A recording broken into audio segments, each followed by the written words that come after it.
दोस्तों,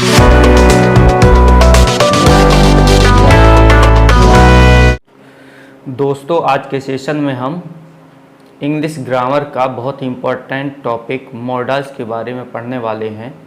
ये मॉडल्स की फर्स्ट वीडियो है जिसमें हम मॉडल्स के बेसिक इंट्रोडक्शन के बारे में जानेंगे हैं। आगे आने वाले सेशन में हमें कौन कौन से मॉडल्स पढ़ना है इसके बारे में भी हम जानेंगे।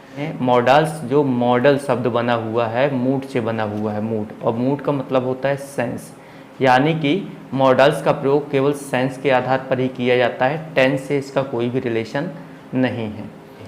अब हमें कौन कौन से मॉडल्स पढ़ने हैं, सबसे पहले इसको समझ लेते हैं।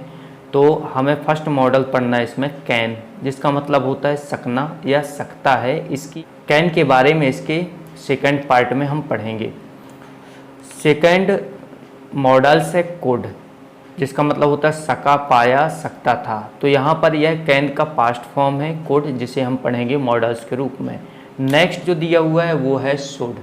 शुड मीन्स होता है चाहिए या एडवाइज, सलाह देने के लिए इसका प्रयोग किया जाता है। यह भी प्रेजेंट में ही शुड को पढ़ेंगे। और इसका पास्ट फॉर्म होता है शुड हैव, जिसे हम मॉडल्स के रूप में पढ़ेंगे। नेक्स्ट मॉडल्स दिया हुआ है हमारे पास मस्ट।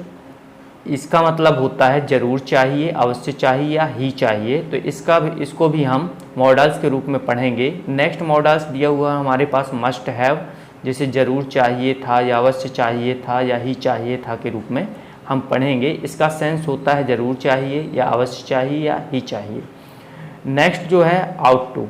आउट टू बहुत ही इम्पॉर्टेंट मॉडल्स है, जिसका प्रयोग सेंस के आधार पर ही होता है। तो जैसे दिया हुआ है चाहिए, तो आउट टू का मतलब भी चाहिए होता है। एज ए ड्यूटी हम मॉडल आउट टू का भी यूज मॉडल्स के रूप में पढ़ेंगे।